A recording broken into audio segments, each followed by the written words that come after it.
সব কষ্ট বৃথা, এতদিনের সব পরিশ্রম বৃথা গেল, জলে গেল না। আসসালামু আলাইকুম এভরিওয়ান। দীর্ঘ এক সপ্তাহ মতো নেট বন্ধ থাকার কারণে এখনও পুরোপুরি খোলে নাই ফেসবুক সার্ভারের সমস্যা। যাদের রিচ ডাউন হয়ে গেছে, ফলোয়ার নাই, যাদের ইউটিউবে ভিডিও আপলোড দিতে পারেন নাই, সব কিছু ডাউন হয়ে গেছে, অনেকেই হতাশ হয়ে গেছে, অনেকেই কাজ ছেড়ে দিতে যাচ্ছে। না ভাই, যেখান থেকেই শেষ সেখান থেকেই শুরু করবেন।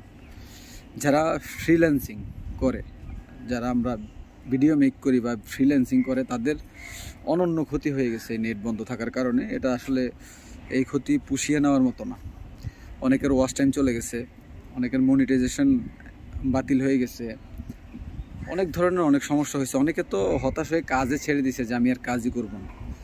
আপনাদের উদ্দেশ্যে বলতে চাই, মানুষের জীবনে উত্থান পতন যেমন থাকে, তেমন সামাজিক জীবনেও সমস্যা থাকে। এগুলোকে ফেস করে, এগুলোকে মোকাবেলা করে আপনি যখন সামনে এগিয়ে যাবেন, এটার নামই হচ্ছে সফলতা। আর আপনি যখন অল্পতেই ভেঙে পড়বেন, তখন আপনার সফলতা তো দূরের কথা, আপনি কখনো কাউকে অনুপ্রেরণা পর্যন্ত দিতে পারবেন না।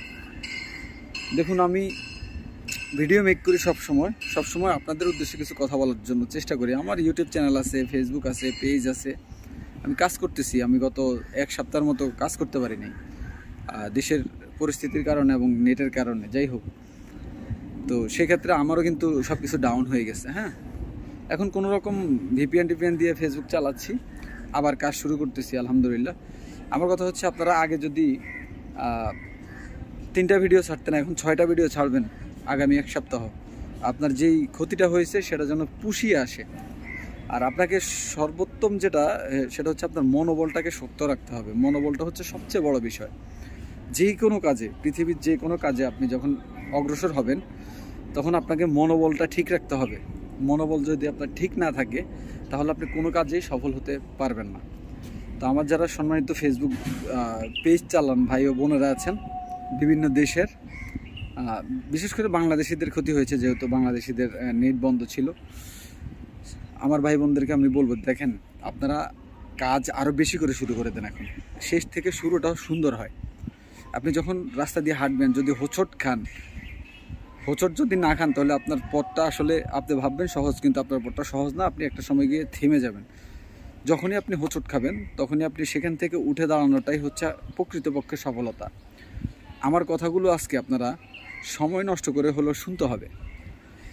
আপনার রিচ ডাউন হয়ে গেছে, টেনশন করবেন না। আপনার ফলোয়ার নাই, টেনশন করবেন না। আপনি কন্টিনিউ আপনার কাজগুলো করে যান। যে কাজগুলো আপনি করতেন, সেই কাজের মাত্রাটা আপনি বাড়িয়ে দেন।